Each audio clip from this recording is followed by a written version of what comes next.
मनापासून आभार मानतो, कारण आमच्या लहानपणापासून किंवा आमच्या वडिलांच्याही लहानपणापासून जो अंबाझरी तलाव नागपूरचं वैभव म्हणून या ठिकाणी पाहिला जायचा। ज्या काळी पाण्याची व्यवस्था नव्हती त्या काळामध्ये नाग नदीवर बांधलेलं धरण म्हणून किंवा नाग नदीवर बांधलेला साठवण तलाव म्हणून याच्याकडे पाहिलं जातं। अनेक वर्ष या अंबाझरी तलावाने पिण्याचं पाणी नागपूरच्या मोठ्या भागाला दिलं।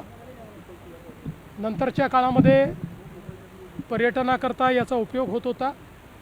दुर्दैवाने मध्यंतरीच्या काळामध्ये पूर्ण जलपर्णीने हा तलाव संपला होता।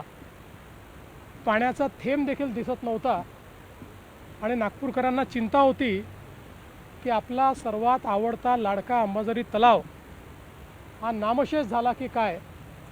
अशा परिस्थितीमध्ये महानगरपालिकेने उत्तम काम करून संपूर्ण जलपर्णी संपवली। अतिशय चांगला खळखळ असा तलाव पुन्हा वाहतोय, पाणी भरपूर आहे। आता त्यात मी नौकायानाचा आनंद देखील घेतलेला आहे।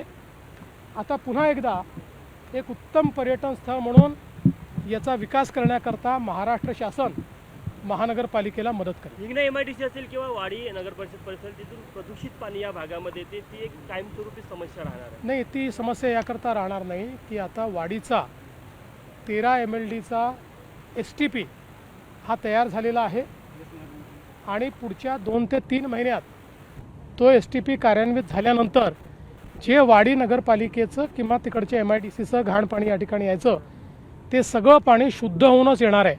त्यामुळे तो एक महत्त्वाचा मुद्दा आता यातला संपला। कयाकिंग करताना आज काही जण दिसले। खरं तर भारताचं ऑलिम्पिकमध्ये कयाकिंगमध्ये प्रतिनिधित्व झालं आहे। भंडाराला उपक्रम आहे, आता नागपूरलाही कयाकिंगचं मला अतिशय आनंद आहे की आमचे तरुणी कयाकिंगचं प्रशिक्षण या ठिकाणी घेत आहेत। चांगल्या पद्धतीनं ते करत आहेत। जेवढे या ठिकाणी जलक्रीडा प्रकार आहेत या प्रकारांमध्ये खरं तर पारंपरिक पद्धतीनं आपले भारतीय जे आहेत यांना त्याचं कौशल्य होतं। आता पुन्हा अशा प्रकारच्या ट्रेनिंगने ते कौशल्य प्राप्त करून आपल्याला जास्तीत जास्त मेडल्स ते मिळवून देतील आम्हाला विश्वास आहे। देवेंद्रजी अभिजित जे आहेत ते संपूर्ण शाळेची पाहणी करत आहेत। रिक्षा लावला वो मेडिकलला जातात। तर अंबाझरी तलावाची पाहणी मुख्यमंत्री देवेंद्र फडणवीस यांनी केली आणि त्या ठिकाणावरून ते संवाद साधत होते। या ठिकाणी मोठ्या प्रमाणात अंबाझरी तलावावरती जलपर्णीचा विळखा होता, तो विळखा आता दूर करण्यात आलेला आहे आणि त्यानंतर मुख्यमंत्र्यांनी त्या तलावाची पाहणी केली।